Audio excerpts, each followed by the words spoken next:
जहां कोशिश ये की गई कि रशिया को बर्बाद किया जाए, रशियन इकोनॉमी को बर्बाद की जाए, पुतिन को घुटनों पर लाया जाए। ये तीनों ही नेताओं के खिलाफ जो इकोसिस्टम काम कर रहा है, जो लोग काम कर रहे हैं, जो ताकतें काम कर रही हैं, अमेरिका को जहां परेशानी है, हम आपके लिए आपकी परेशानी कम करेंगे। यूक्रेन युद्ध पर आपको हमारी परेशानी कम करनी पड़ेगी। उसमें रशिया टेबल पर हारता दिखे। वो भारी पार्टी होती है, वो पंच को मैनेज कर लेती है। अमेरिका का रियल कंपटीशन चाइना है, वो चाहे आर्थिक तौर पर हो, वो चाहे सैन्य तौर पर। दुनिया के 3 सबसे बड़े नेताओं की कहानी, दुनिया के 3 वो नेता जो आने वाले समय में अब दुनिया को चलाएंगे। दुनिया की दिशा वही होगी जो ये 3 नेता चाहेंगे।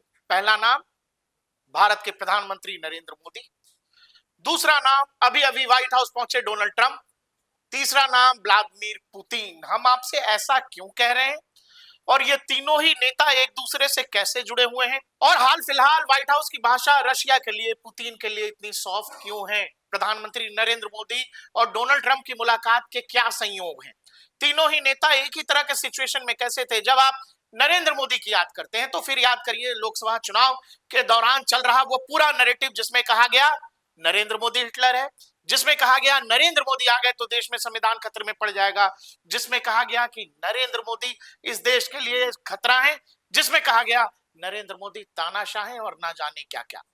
फिर याद करिए डोनाल्ड ट्रंप का पूरा प्रेसिडेंसी कैंपेन, जिसमें उनको मारने तक का प्रयास किया गया, जिसमें ये तक कोशिश की गई कि उनको इम्पीच किया जाए। पहले कोशिश ये हुई कि डोनाल्ड ट्रंप अमेरिकी चुनाव में हिस्सा ही न ले सके, फिर कोशिश वहां तक चली गई जहां उनकी हत्या का प्रयास तक कर दिया गया। तीसरा नेता व्लादिमीर पुतिन, रशिया।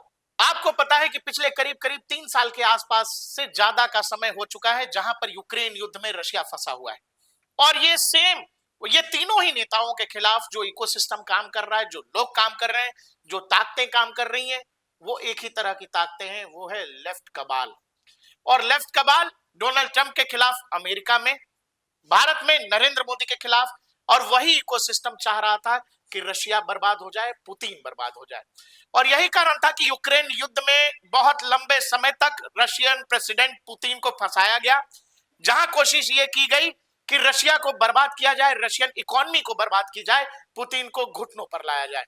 इसके पीछे अमेरिका की हथियार लॉबी और नाटो के देश यानी यूरोपीय देश शामिल थे। कोशिश सारी यही थी कि पुतिन कमजोर दिखने चाहिए। उस समय व्हाइट हाउस में डोनाल्ड ट्रंप नहीं थे, जो बिडेन थे। भारत में प्रधानमंत्री नरेंद्र मोदी थे। रशिया बेहद खराब स्थिति में था और उस दौर में उसने नरेंद्र मोदी को याद किया कि भाई ये नाटो के देश तो मुझे ये चाहते हैं कि ब्लैकमेल करके कि कैसे भी निगोशिएशन में मैं बैठ जाऊं, और नाटो और अमेरिका यही चाह रहा था कि उस पूरे निगोशिएशन में जो यूक्रेन युद्ध के निगोशिएशन थे उसमें रशिया टेबल पर हारता दिखे। होता क्या है दर्शकों, हमारे आपके भी समाज में जब पारिवारिक विवाद हो या फिर अड़ोसी पड़ोसी का विवाद हो तो पंच बैठते हैं। पंच जब बैठते हैं उसमें भी कुछ जो भारी पार्टी होती है वो पंच को मैनेज कर लेती है। तो पंच वहां भी फैसला वो सुनाता है जहां हाथापाई नहीं हो रही है, जहां कोई युद्ध नहीं हो रहा है, जहां कोई लड़ाई नहीं हो रही है, लेकिन पंच के फैसलों में भी आपको एक पार्टी की हार और दूसरी पार्टी की जीत दिखेगी। नाटो और अमेरिका यही प्रयास कर रहे थे कि व्लादिमीर पुतिन को टेबल पर तो बिठाया जाए, लेकिन वहां बिठाकर बेइज्जत किया जाए, बदनाम किया जाए, बताया जाए कि रशिया कैसे दुनिया के लिए खतरा है।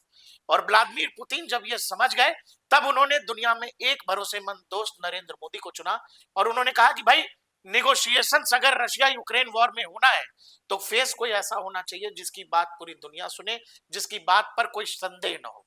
नरेंद्र मोदी व्लादिमीर पुतिन से मिलते हैं। इवन नरेंद्र मोदी को रशिया वहां का सबसे बड़ा नागरिक सम्मान भी देता है। उसके बाद यूक्रेनियन प्रेसिडेंट जेलेंस्की कहते हैं कि नरेंद्र मोदी रशिया जाकर बहुत गलत कर रहे हैं, रशिया ने नरसंहार किया यूक्रेन में। प्रधानमंत्री नरेंद्र मोदी कहते हैं चलिए आपसे भी मुलाकात कर लेते हैं। तो जब ये वाली मदद, चूंकि यूक्रेन के मसले पर तमाम यूरोपीय देश रशिया के खिलाफ हो गए थे, तब भारत ने रशियन ऑयल पुतिन से खरीदा, रशिया से खरीदा।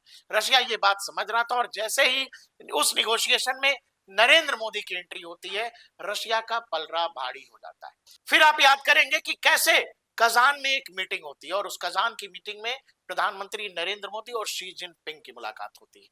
ये वाला समझौता जो है, जहां पर चीनी आर्मी और इंडियन आर्मी दोनों जो आमने सामने थे कई साल से, वो पीछे हटते हैं। वहां पर भारत की मदद रशियन प्रेसिडेंट पुतिन ने की, इसीलिए क्योंकि यूक्रेन के मसले पर लगातार भारत एक तरह से रशिया की का पक्ष रख रहा था, एक तरह से रशिया की वकालत कर रहा था। और इसीलिए पुतिन चूंकि शी जिनपिंग के अच्छे दोस्त हैं, चीन के अच्छे दोस्त हैं, इसी वजह से उन्होंने कजान में एक ऐसी मीटिंग अरेंज कराई जो बहुत अप्रत्याशित थी। सालों से दोनों सेनाएं आमने सामने, भारत चीन के संबंध बहुत बुरे दौर में थे, बावजूद वहां पर जो कहते हैं ना संबंधों के बीच का बर्फ जो है वो हटाकर एक नए सिरे से बैठक होती है। दोनों ही देश की सीमाओं पर जो सेनाएं खड़ी थी वो पीछे हटती हैं। मतलब नरेंद्र मोदी के लिए चीनी सेना और चीन जो बड़ी परेशानी थे, चीन के लिए इंडियन आर्मी बड़े परेशानी थे। और इस पूरी कहानी के दौरान एक चीज आप याद रखिएगा, वो चाहे रशियन प्रेसिडेंट हो, वो चाहे भारत हो, दोनों ही देश या दुनिया को तब तक यह अंदाजा लग चुका था कि डोनाल्ड ट्रंप व्हाइट हाउस लौट रहे हैं। और ये बात पुतिन भी जानते थे, और इसीलिए पुतिन ने मिडिल ईस्ट के स्तर पर एक मदद अमेरिका की कर दी। वो मदद कौन सी थी? वो मदद थी सीरिया में। सीरिया में विद्रोही गुट हावी हो जाता है, ईरान के जितने फ्रैक्शंस थे जो उनको समर्थन दे रहे थे, वो वाला गुट सीरिया में हार जाता है। बशर अल असद को चूंकि सपोर्ट का एक तरह का वादा था पुतिन का, रशिया का, तो उसको तो वहां से निकाल लिया जाता है, लेकिन ईरान समर्थित गुट वहां पर हारता है और वहां पर विद्रोही गुट हावी हो जाता है। तो कहीं ना कहीं एक इशारा पुतिन प्रशासन की तरफ से आने वाले प्रशासन में, जो व्हाइट हाउस में आने वाले प्रेसिडेंट हैं डोनाल्ड ट्रंप, उनको एक इशारा दिया गया कि भाई हम आपके साथ नेगोशिएशन टेबल पर बैठेंगे, अमेरिका को जहां परेशानी है हम आपके लिए आपकी परेशानी कम करेंगे, यूक्रेन युद्ध पर आपको हमारी परेशानी कम करनी पड़ेगी। एक तरह से देखिए, डिप्लोमेसी में सीधे तौर पर कई बार हाथ न बढ़ाकर दोस्ती का, इशारों में आप अपने काम के जरिए एक इशारा देते हैं सामने वाले देश को। यह बात अमेरिका समझ चुका था। और जैसे ही जब अमेरिकी चुनाव का कैंपेन शुरू होता है, आपको याद होगा डोनाल्ड ट्रंप शुरू से कह रहे थे कि भाई मैं पहले दिन आऊंगा, रूस यूक्रेन का युद्ध रोक दूंगा, रूस यूक्रेन का युद्ध नहीं होने दूंगा, अमेरिका अपने पैसे और अपने हथियार पर दुनिया के देशों को लड़ने की आजादी नहीं दे सकता है। आपकी लड़ाई है, आप लड़िए, यूक्रेन की लड़ाई है, यूक्रेन लड़े, लेकिन अमेरिका नहीं लड़ेगा। और यह बात डोनाल्ड ट्रंप पहले दिन से कह रहे थे। डोनाल्ड ट्रंप इसी दरमियान व्हाइट हाउस पहुंचते हैं। तो व्हाइट हाउस जब पहुंचते हैं, उन्होंने क्या किया पहला याद रखिएगा, वो मिलते हैं बेंजामिन नेतन्याहू से, वो मिलते हैं जापानी पीएम से, वो मिलते हैं जॉर्डन किंग से, और चौथा नेता जिनसे उनकी मुलाकात होती है वो होते हैं प्रधानमंत्री नरेंद्र मोदी। और इसके बाद आपको पता होगा, इस मुलाकात के बाद एक खबर आती है जिसमें डोनाल्ड ट्रंप मॉस्को फोन लगाते हैं और मॉस्को में पुतिन से बात होती है। यहीं से पूरी कहानी बदल जाती है। और फिर क्या होता है, अमेरिकी डेलीगेशन और रशिया का डेलीगेशन मिलता है सऊदी अरब में रियाद में, जहां पर बैठक होती है यूक्रेन युद्ध पर। और उस बैठक से यूक्रेन को ही बाहर कर दिया जाता है, जेलेंस्की को बाहर कर दिया जाता है, और बताया जाता है कि भाई अगर तुम हमारे पैसे और हथियार पर लड़ रहे हो तो फिर लड़ तो एक तरह से हम ही रहे, मतलब अमेरिका ही लड़ रहा है। तो निगोशिएशन भी रशिया से क्या होगा, वो कौन करेगा? अमेरिका करेगा। और उस निगोशिएशन में अमेरिकी प्रशासन, डोनाल्ड ट्रंप की तरफ से जो लोग बैठे थे, लगभग लगभग अमेरिका ने उन सारी बातों को मान लिया जो रशिया के लिए अच्छा है। रशिया के लिए डोनाल्ड ट्रंप उतने प्रो हो गए हैं कि शायद रशियन प्रेसिडेंट भी इतने रशिया के समर्थक आपको आजकल नहीं लग रहे होंगे जितने डोनाल्ड ट्रंप लग रहे हैं। डोनाल्ड ट्रंप साफ साफ कह रहे हैं कि कीव तो बच गया, रशिया ने ठीक से मारा नहीं। रूस अगर अपनी पूरी ताकत का इस्तेमाल करता तो कीव बचता ही नहीं। इसके पीछे एक और बात है जो समझनी जरूरी है। दरअसल अमेरिका का उस समय का जो डीप स्टेट था और जो बाइडेन प्रशासन था, वो इस युद्ध को इसीलिए लंबा खींचना चाह रहा था क्योंकि उनको ये अंदाजा लगा था कि अगर यूक्रेन का युद्ध लंबा चला तो फिर रशिया अपने मॉडर्न हथियार, वो हथियार जो अब तक उसने दुनिया को नहीं दिखाए हैं, व्लादिमीर पुतिन उन हथियारों को दुनिया के सामने दिखाने के लिए मजबूर हो जाएंगे। लेकिन पुतिन ने वो हथियार निकाले नहीं। डोनाल्ड ट्रंप वहां पहुंच गए। डोनाल्ड ट्रंप का प्रशासन सीधे सीधे रूस को अब उस तरह का अपना दुश्मन नहीं मानता है। रूस पुराना दौर का इतिहास हो गया है और पेंटागन को एक नए सिरे से सोचने पर मजबूर कर रहे हैं डोनाल्ड ट्रंप कि आपको यह सोचना पड़ेगा कि भाई हमको थ्रेट रशिया से नहीं है, हमको थ्रेट पुतिन से नहीं है। अमेरिका का रियल कंपटीशन चाइना है, वो चाहे आर्थिक तौर पर हो, वो चाहे सैन्य तौर पर। और ये बात बाइडेन प्रशासन जानबूझकर, वो एक तरह का कह लीजिए डील थी या यूं कह लें कि चीनी घुसपैठ अमेरिका के सिस्टम में इस कदर है कि आप समझ लो कि वहां का बाइडेन प्रशासन कभी ढंग से चीन के खिलाफ कुछ बोला ही नहीं।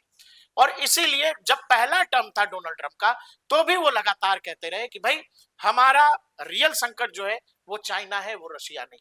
लेकिन जानबूझकर रशिया को, जो बाइडेन प्रशासन था, उसने लंबा फंसाया यूक्रेन वॉर में, और यूरोप की तमाम शक्तियां उसके पीछे खड़ी हो गई।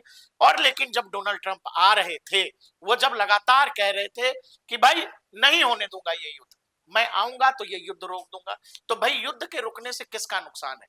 वो हथियार लॉबी जो अपने हथियार बेच रही है, वो लोग जो चाहते हैं कि ये युद्ध लंबा चले, वो लोग जो चाहते हैं कि ये युद्ध लंबा चलेगा तो हमारा फायदा होगा। आपको पता है डोनाल्ड ट्रंप को मारने तक की कोशिश कर दी गई।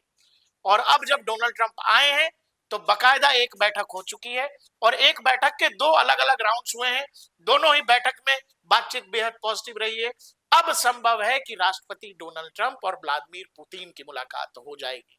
इसके बाद आइए अगले स्तर पर, जो प्रधानमंत्री नरेंद्र मोदी और डोनाल्ड ट्रंप की मुलाकात थी, उसमें लोगों को यह लगा कि सबसे बड़ी बात यह थी, जिसमें डोनाल्ड ट्रंप ने कहा कि भाई बांग्लादेश को आप देखिए, बांग्लादेश का क्या करना है ये आप देखिए।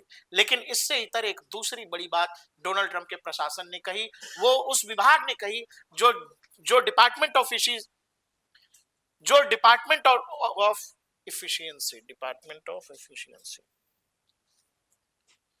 जो एलन मस्क का डिपार्टमेंट है, डॉज, उसने बड़ी बात कही। उसने कहा कि 400 मिलियन से ज्यादा का फंड हमने दुनिया के अलग अलग देशों में दिया है, जिसमें $21 मिलियन भारत में वोटर टर्नआउट के लिए दिया है। अब आप याद करिए, जब डोनाल्ड ट्रंप ये आपको ये बयान सुनवाते हैं, फिर आते हैं। अब डोनाल्ड ट्रंप का ये बयान आप जोड़िए प्रधानमंत्री के उस बयान से, जिसमें प्रधानमंत्री नरेंद्र मोदी 2024 लोकसभा चुनाव के दौरान लगातार कह रहे थे कि भारत के चुनावों को प्रभावित करने की कोशिश हो रही है, भारत के चुनावों में हस्तक्षेप करने की कोशिश हो रही है, दुनिया की कुछ ताकतें भारतीय चुनावों को प्रभावित करना चाहती हैं। आप इस बात से डोनाल्ड ट्रंप के इस बयान को जोड़िए, जिसमें वो कह रहे हैं कि ये $21 मिलियन इसलिए खर्च हो रहे थे क्योंकि वो लोग चाह रहे थे कि भारत में कोई और इलेक्टेड हो। मतलब ये साफ है कि नरेंद्र मोदी तो नहीं। तो सवाल है कि ये $21 मिलियन किसके लिए खर्च हो रहे थे? अब आप समझिए ये खेल जो इन तीनों नेताओं के बीच है। डोनाल्ड ट्रंप बेहद परेशान थे, रास्ते में बहुत सारी तकलीफें थी, शायद रिपब्लिकन राष्ट्रपति उम्मीदवार भी नहीं बनते, लेकिन व्हाइट हाउस पहुंचे। नरेंद्र मोदी के खिलाफ तमाम साजिशें हुई, बहुत कोशिशें हुई। नरेंद्र मोदी की पार्टी 240 पर अटकी जरूर, लेकिन नरेंद्र मोदी तीसरी बार लगातार प्रधानमंत्री बने। राष्ट्रपति पुतिन को तरह तरह से बर्बाद करने की कोशिश की गई, रशिया को घुटने पर लाने की कोशिश की गई, रशियन फेडरेशन को घुटने पर लाने की कोशिश की गई। लेकिन अब 8 महीने साल भर के अंदर 360 ये पूरी कहानी अब बदल चुकी है। दुनिया के 3 बड़े नेता अपने अपने देशों में बेहद मजबूत हैं। अब ये तीनों नेता तय करेंगे, जैसे प्रधानमंत्री नरेंद्र मोदी तय करेंगे। आपको लग रहा होगा इन तीनों नेताओं का मकसद क्या है? तो मकसद यह है अपने अपने देश को सुरक्षित रखना, अपने अपने देश को सही रखना।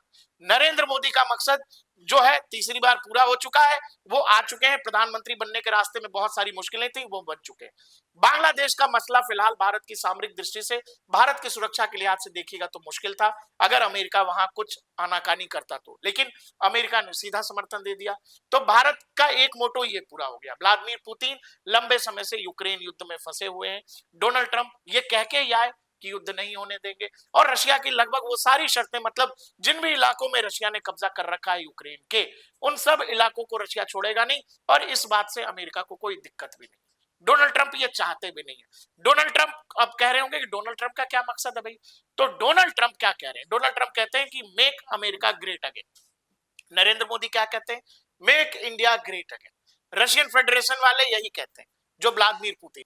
तो कहानी यह है कि तीनों ही नेता अपने अपने देश में घिरे हुए थे, मुश्किलों में थे, लेकिन अब तीनों ही नेता उस निर्णायक भूमिका में हैं जहां यूक्रेन का क्या करना है वो डोनाल्ड ट्रंप और पुतिन तय करेंगे, बांग्लादेश का क्या करना है वो नरेंद्र मोदी तय करेंगे, और अमेरिका को ग्रेट बनाने का जो मामला है, जो डोनाल्ड ट्रंप लगातार कहते रहे हैं, और दूसरा अमेरिकी भौकाल जो हमेशा से दुनिया में रहा है, कि भाई अमेरिका ने जो कहा वही होगा, और डोनाल्ड ट्रंप का अपना भौकाल जो वो कह के आए हैं कि भाई मैं युद्ध नहीं होने दूंगा, मैं दुनिया में ये चीजें करूंगा, मुझे चाइना से लड़ना है।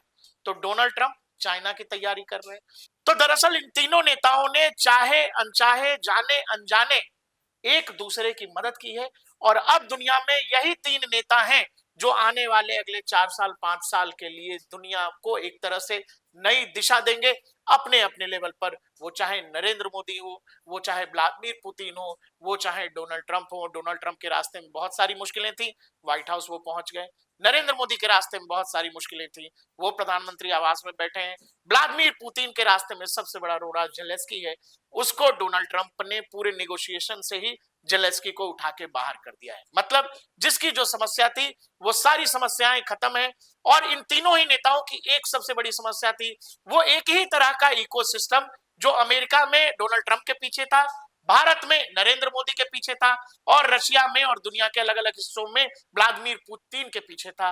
वो वाला सेक्शन जो है, वो जो डीप स्टेट है, वो जो इकोसिस्टम है, अब वो इन तीनों ही नेताओं के निशाने पर है। और अब एक एक करके ये तीनों नेता अपना शिकार चुनेंगे और अपने हिसाब से उस शिकार को उसके अंजाम तक पहुंचाएंगे।